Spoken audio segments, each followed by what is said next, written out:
Writing and editing with Claude. You've written something important.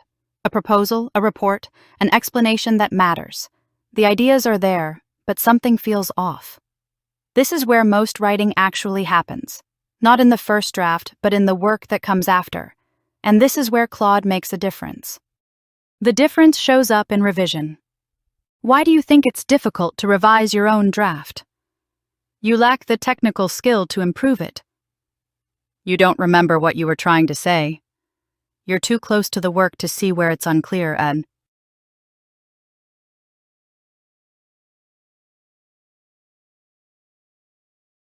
Team, some important changes are coming up. Starting next month, Sarah's moving into the product lead role, which means her current responsibilities will shift to Marcus and Jen. We're also bringing on 2 new hires to support the launch, and they'll report directly to me for now. The project timeline isn't changing, but the way we're structuring work will be different. Specifically, tasks will be more clearly divided, and communication channels will be streamlined. Let me know if you have questions.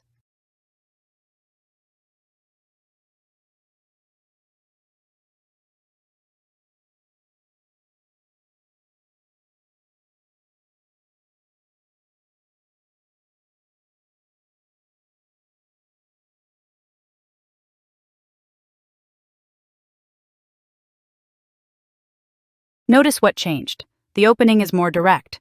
Each point has its own paragraph. The timeline mentions now connects to what it means for the team. Notice what didn't change. Your tone, your information, your voice. It still sounds like you wrote it.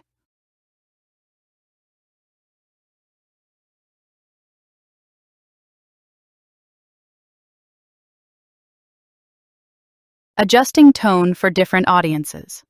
Sometimes the structure is fine, but the tone doesn't suit the audience. You've written a project update for your manager. It's clear and complete, but it feels too informal for senior leadership. You need the same facts presented more formally, but without sounding stiff or mechanical.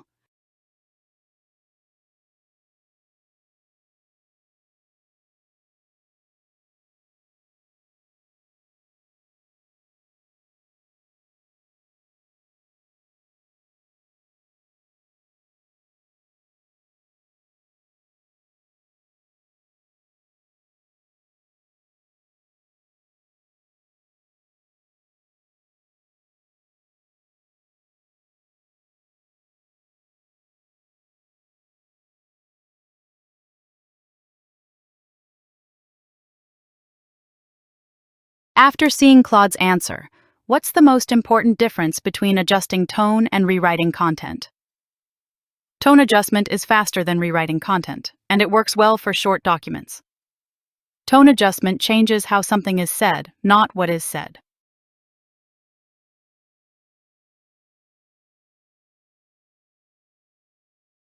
Maintaining coherence in long documents. While short writing is forgiving, long documents aren't. But with Claude as your proofreader, you shouldn't worry. Imagine you're finalizing a 20-page research report. Section 4 was written 2 weeks ago. Section 9 was finished yesterday. The problem? This could result in some inconsistencies. For example, some of those inconsistencies are: Section 4 calls the framework Stakeholder Engagement Model. Section 9 calls it Participant Involvement Framework. Same concept, different terms. The conclusion references 3 core principles, but you actually outlined 4 in Section 6. These aren't obvious when you're editing piece by piece, but they weaken the document when someone reads it start to finish.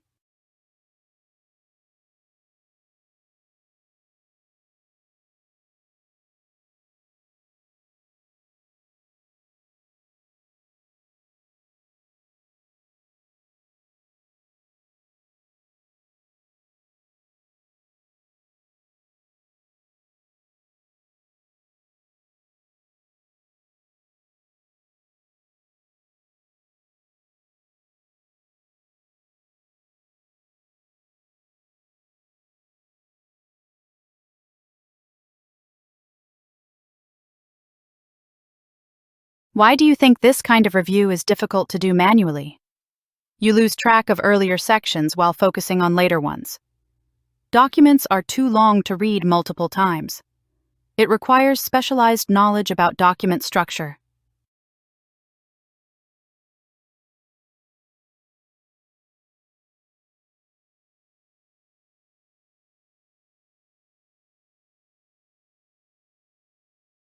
Writing that requires care. Another important thing, some messages require more than clarity. They require care. You're writing an email to inform your team that a project they've worked on for months is being postponed indefinitely due to budget cuts. You need to be honest about what's happening, but you don't want it to sound cold or dismissive. The information is there, but something feels off. Nothing we can do sounds dismissive. Thanks for your work feels like an afterthought. The message delivers bad news without acknowledging how difficult it actually is. Looking at that draft, what's the main problem with how the difficult news is delivered? It's too long and doesn't explain why the decision was made because of unnecessary details. It acknowledges the situation, but doesn't really validate how people might feel.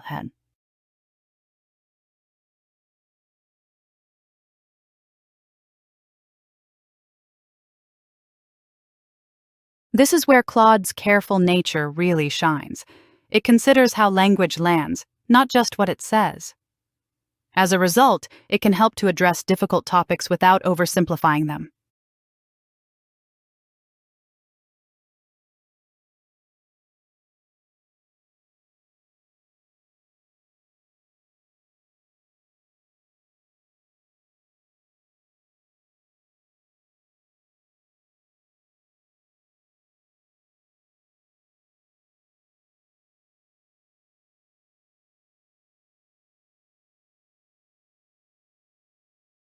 See the difference? The revised version doesn't hide behind corporate language or rush past the impact. It names the difficulty directly and offers concrete next steps, not vague reassurances. Claude didn't soften the news or add false optimism. It made the message clearer and more honest. What you've learned. In this lesson, you've seen how Claude handles a draft. Carefully, without rushing, and really getting what you meant to say. It makes your ideas clearer and your voice stronger. When writing needs to be accurate and appropriate, Claude's deliberate approach is exactly what's right for the task. Next, you'll see how Claude can help you in organizing complex information into something that makes sense. See you in the next lesson.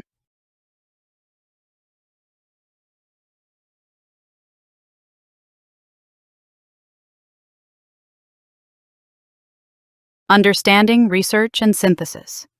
You're trying to figure something out? You've found articles, advice, and different opinions. Now you're thinking, what do I do with all this? Let's see how Claude can help. Scenario: conflicting health advice. You've been feeling tired lately. You want to understand why and what to do about it. So you search online. You find an article saying you need more sleep. Another saying it's probably your diet. A third claiming it's lack of exercise. One more suggesting it might be stress. Everyone sounds convincing, but no one agrees. What's the actual problem here? The information doesn't go beyond the basics. You have information but can't see what actually applies to you. The sources are unreliable, so you need to find more information.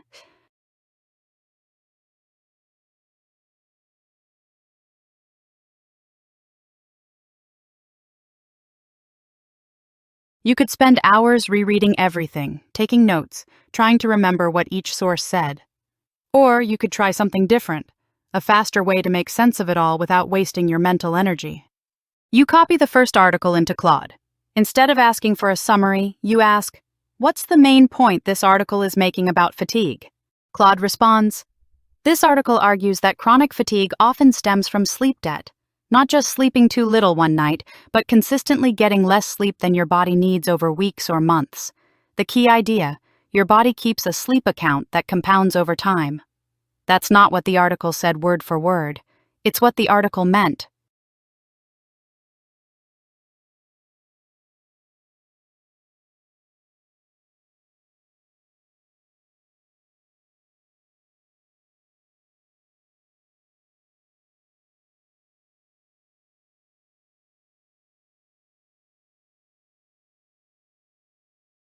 Now you paste two more sources, the diet article and the one about exercise. You ask, how do these three sources connect?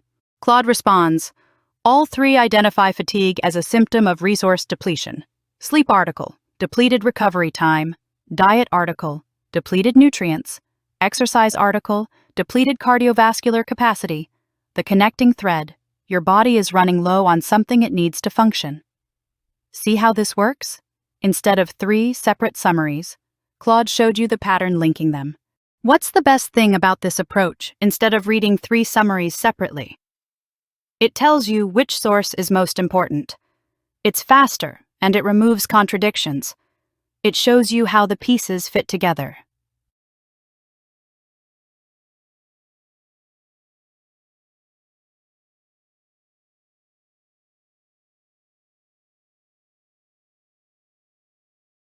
The correct answer is that synthesis finds relationships.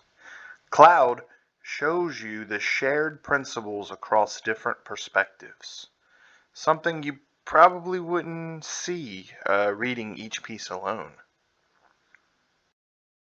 When you don't understand something, sometimes you encounter a term you don't fully understand. For example, the stress article keeps mentioning cortisol dysregulation. You know cortisol is a stress hormone, but what does dysregulation really mean?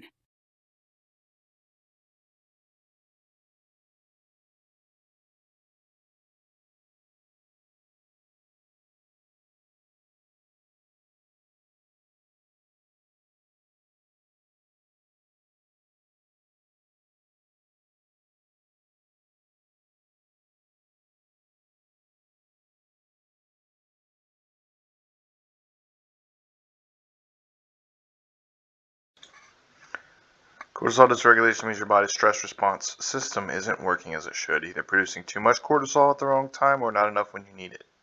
An obvious example would be waking up exhausted despite 8 hours of sleep.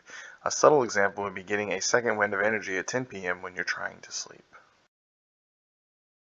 Now you understand it through contrasts, what it looks like in different situations. This is how Claude teaches, by building understanding through varied examples. Making sense of long documents. Sometimes the challenge isn't multiple sources. It's one very long source. Imagine your friend sends a 40-page report on workplace wellness programs.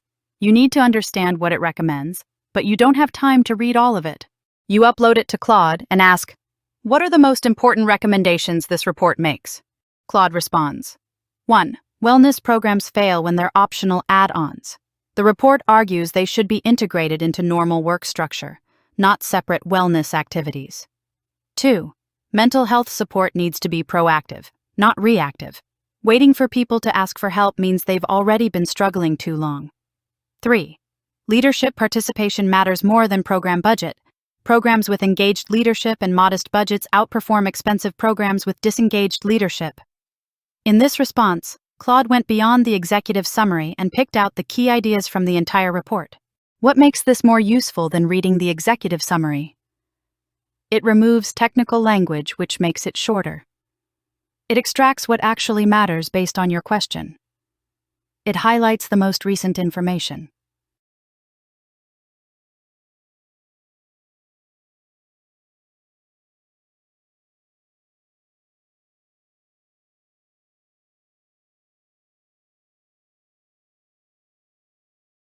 You follow up. What trade-offs does this report acknowledge, and what does it not address? Claude responds, acknowledged, time investment versus immediate productivity.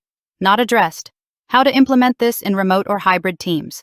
The entire report assumes in-person work. That's analysis, seeing what's there and what's missing. Why do you think noticing missing considerations is valuable?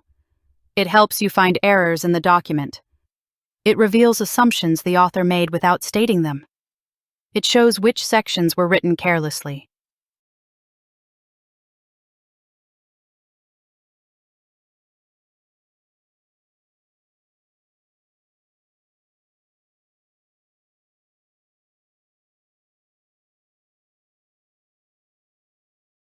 Finding unexpected connections.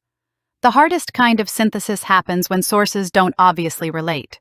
Think back to the fatigue problem. You've got your health articles, but you also remember reading something about productivity systems and decision fatigue. Could these ideas be connected?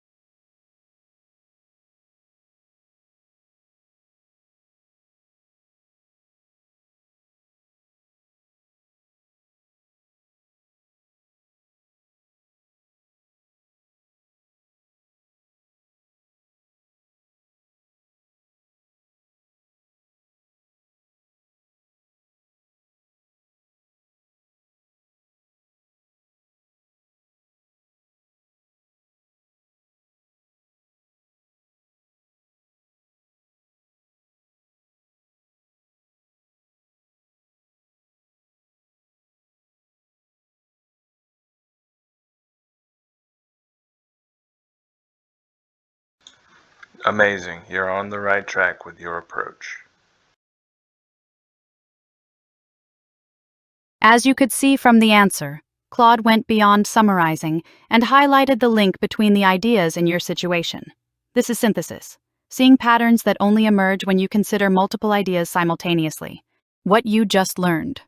In this lesson, you've learned to use Claude for sense-making. Its extended context and careful reasoning become essential when you have information but need understanding. In a nutshell, Claude can find patterns across sources, explain through teaching, identify what's present and what's missing, and connect ideas that don't naturally relate. With this in mind, you'll next see how Claude assists in looking at things critically and strategically. Keep it up.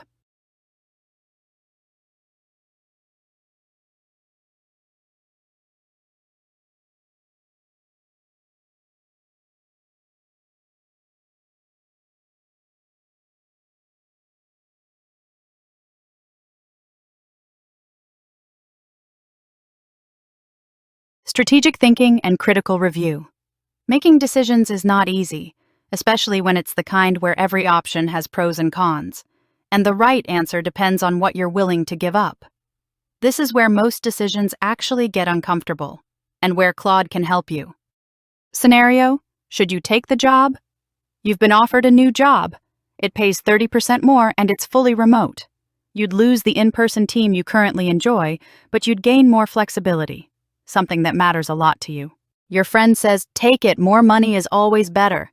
Your partner says, think about work-life balance. Remote can be draining. Your mentor says, small companies are risky. Stay where you have stability. Everyone is confident, and no one agrees. What makes this decision hard? The advice contradicts itself. Every option involves trade-offs, with no clear winner. You don't have enough information, and you're overthinking it.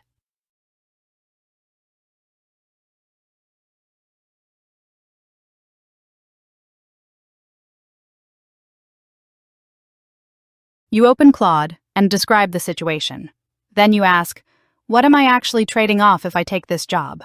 Claude responds, you're trading immediate financial improvement for relational and structural uncertainty. The 30% raise is concrete, but you're exchanging known team dynamics for unknown ones, and established processes for ambiguity. The question isn't which is better, it's which uncertainty you're more willing to navigate. That changes the frame. The problem is no longer what's the right answer, it's which trade-off fits you.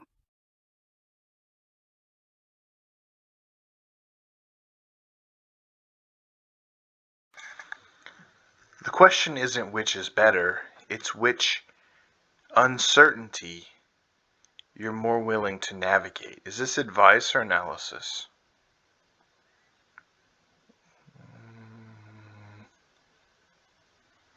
After that, you follow up. What am I not considering? Claude responds, you're focusing on the job itself, pay, team, responsibilities. You haven't mentioned how remote work affects your living situation. Do you have a dedicated workspace? These logistics sound minor, but they shape daily experience more than salary does. You pause. You hadn't considered that your current apartment doesn't really have space for a proper home office. Why is what am I not considering useful? It finds errors in your reasoning. It tells you the right answer. It makes the decision easier. It reveals blind spots you weren't aware of.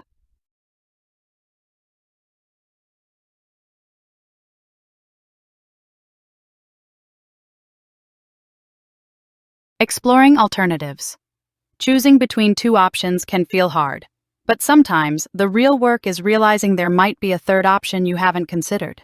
You ask Claude, is there a version of this decision I'm not seeing? Claude responds, you're treating this as binary, take the new job or stay, but you haven't explored whether negotiation changes the equation. Can you negotiate remote work at your current company? The binary choice might be self-imposed. Wait, you could actually ask your company for remote work.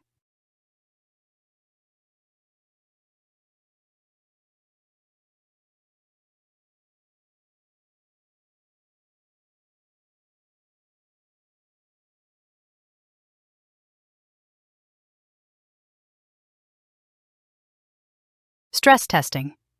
Your reasoning. You're leaning towards staying at your current job and negotiating remote work, but you want to make sure you're not just avoiding change. You ask Claude, "What's the strongest argument against my reasoning?"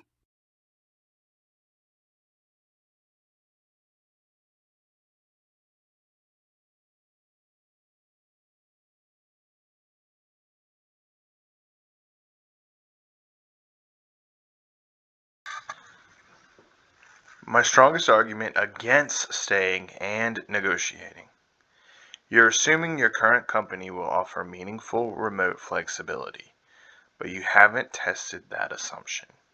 If they say no or offer something limited, you've lost leverage with the other company.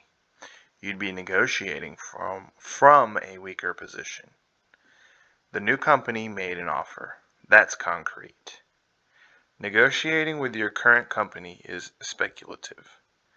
You might be choosing uncertainty over certainty because uncertainty feels safer when you're familiar. That's uncomfortable to read, but that's exactly what makes it so useful. Claude didn't attack your reasoning. It strengthened your thinking by showing you where it might be weak. Why should you deliberately seek arguments against your own reasoning? To gather more opinions. To test whether your reasoning holds up under scrutiny. To avoid making mistakes. To find the objectively correct answer.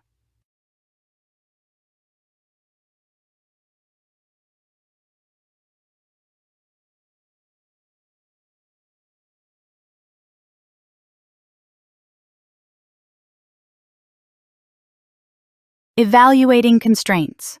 Every decision has constraints, deadlines, resources, expectations. But sometimes we treat constraints as absolute, when they're actually flexible. You tell Claude, "I need to decide within 2 weeks because that's when the offer expires." Claude responds, "That's a real constraint, but is it negotiable? Have you asked if the deadline can be extended? Most offers have some flexibility if you're genuinely considering them. Treating the deadline as fixed might be creating unnecessary pressure. You assumed the deadline was final and hadn't even thought to ask." In this sense, what's the difference between a real constraint and an assumed one? Real constraints are external. Assumed constraints are internal. Real constraints matter more than assumed constraints. Real constraints are written down. Assumed constraints are verbal. Real constraints can't change. Assumed constraints haven't been tested.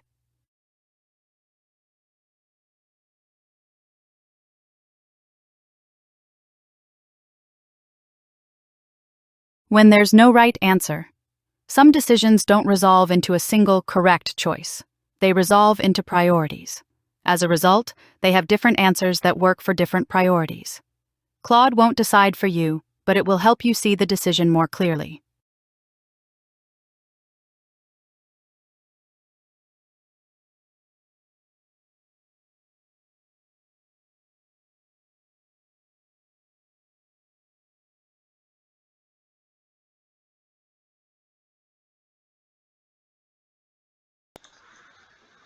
If you're choosing between a current job and a new job, what are you actually optimizing for in each case?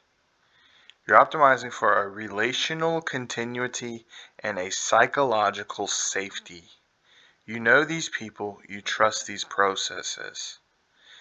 The risk is lower, but so is the upside. The other thing, taking a new job. You're optimizing for financial growth and skill expansion. More money, more response. The risk is higher, but so is the potential reward. Neither is wrong. The question is, at this point in your life, which optimization matters more to you? There is no universal answer, only the answer based on what you need right now. Claude clarifies trade-offs, reveals blind spots, tests your reasoning, and questions your assumptions. It surfaces trade-offs. It reveals blind spots. It tests your reasoning. It questions your assumptions. So, when there's no obvious answer, that kind of thinking support matters. You've now seen Claude's core strengths: careful reasoning, thoughtful analysis, and deliberate judgment. Next, you'll look at the bigger picture. When Claude is the right tool to reach for, and when something else will serve you better. The goal is to build workflows where each tool does what it does best.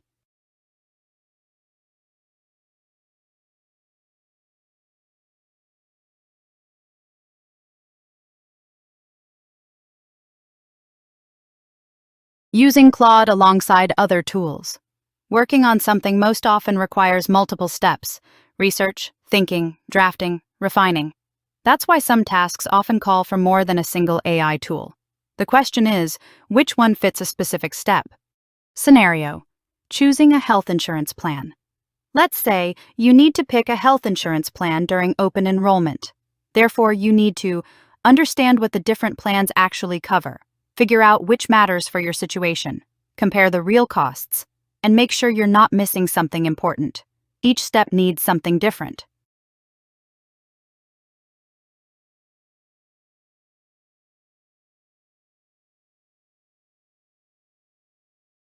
You can use Google for a traditional search, or try ChatGPT's web search feature for quick summaries alongside sources. Either way works. What matters is gathering the information you need. You decide to go traditional and use Google to search for information about the plan options. This is what you find: comparison charts, coverage details, explanations of terms like deductible and out-of-pocket maximum. Within 15 minutes, you have the information, but it's dense and confusing. What do you need at this point? To understand what these differences actually mean for you. A recommendation on which plan to choose. More sources about insurance, and a summary of each plan's features.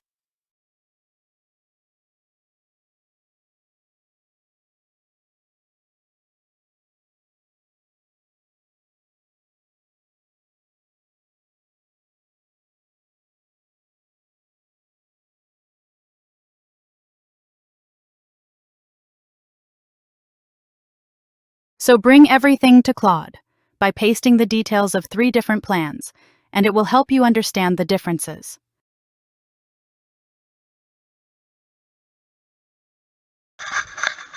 Remember, that's amazing. Claude is built for this different kind of analysis, taking complex information and explaining what it means for a specific situation.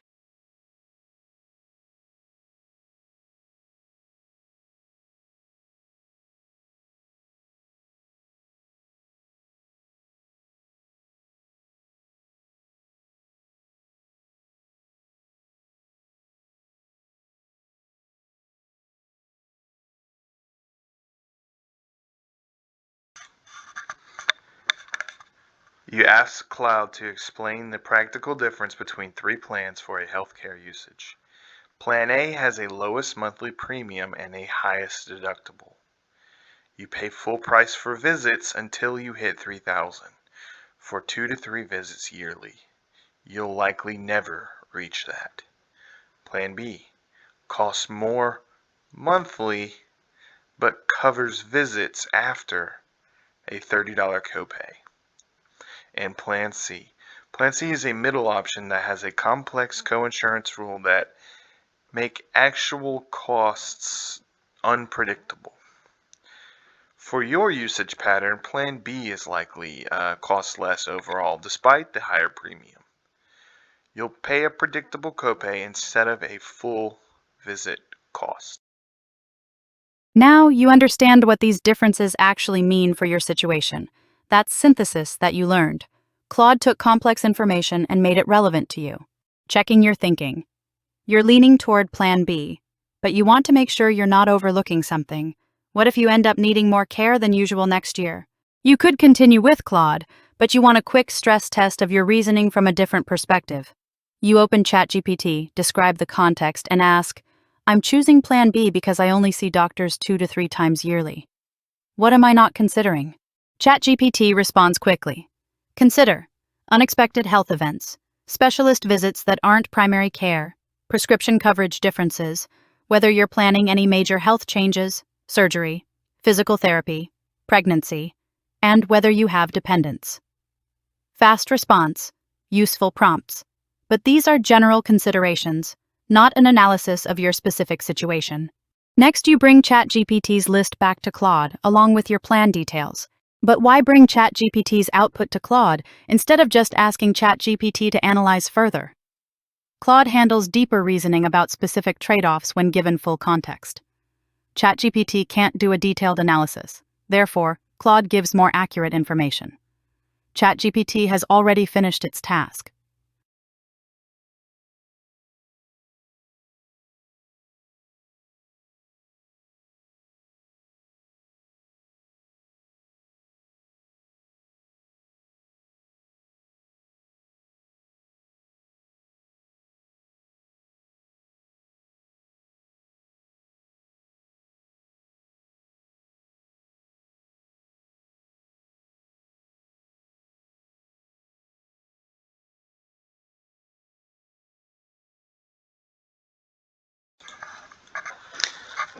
Your specialist quarterly check-ins change the math significantly.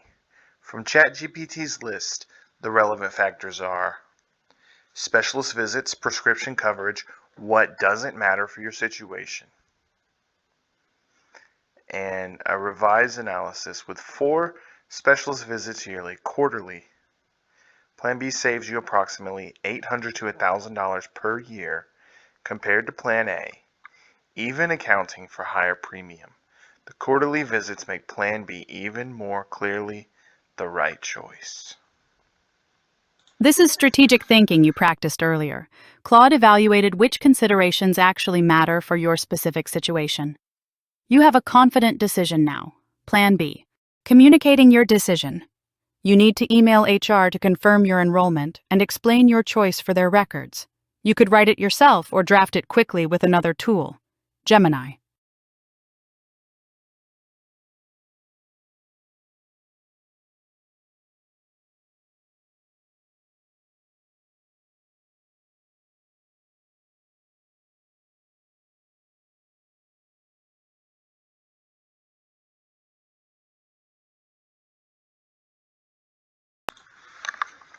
So you ask Gemini to write a brief email about the Plan B enrollment, including reviewing the options. So it says subject, health insurance enrollment confirmation. Dear name, I am writing to formally confirm my enrollment for Plan B in the upcoming benefit year. After careful consideration and thorough review of all the available options, I have determined that this plan most comprehensively aligns with your healthcare requirements and anticipated medical needs. Should you require any additional information or documentation to complete the enrollment process, please do not hesitate to contact me at your earliest convenience. Thank you for your assistance. Best regards. This draft has all the information, but reading it back, it sounds stiff and overly formal for your workplace culture. What do you need now? A complete rewrite or a second draft from a different tool? To add more detail about why you chose Plan B? Tone adjustment while keeping the information?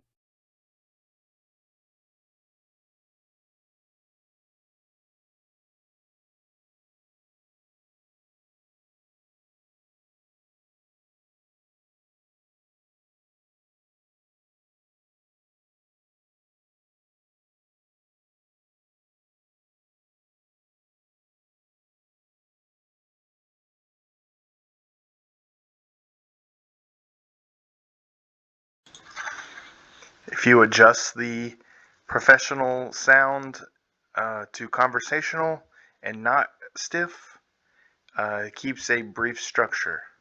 Hi, I'm confirming my enrollment in Plan B for the upcoming year. I've reviewed the options and it's best fit for my healthcare needs. Let me know if you need anything else from me to finalize the enrollment. Thanks. What changed? Removed the formal phrasing like blah blah blah blah blah and blah blah blah blah blah and kept the professionalism but made it sound like how people actually talk. Maintain the key information, enrollment confirmation and plan choice, and cut out the unnecessary blah blah blah blah blah. See? That's writing and editing in action. Claude refined what another tool drafted. Each tool played its role. This is how tools work together. Search tools, fast information gathering, ChatGPT, Gemini, quick generation and drafts. Claude. Deep understanding, strategic evaluation, careful refinement. So, the workflow is about knowing when to switch between them. You've learned when Claude adds the most value, when you need to understand, evaluate, or refine. The moments where careful thinking matters more than speed. Farewell. You've completed the Claude Guide. You understand how Claude thinks, when to use it, and how to combine it with other tools for better results. What you've learned here is just the foundation. The real skill comes from practice, using Claude for your actual work, discovering what works for your specific needs, and building workflows that fit how you think. Now go use it. You're ready.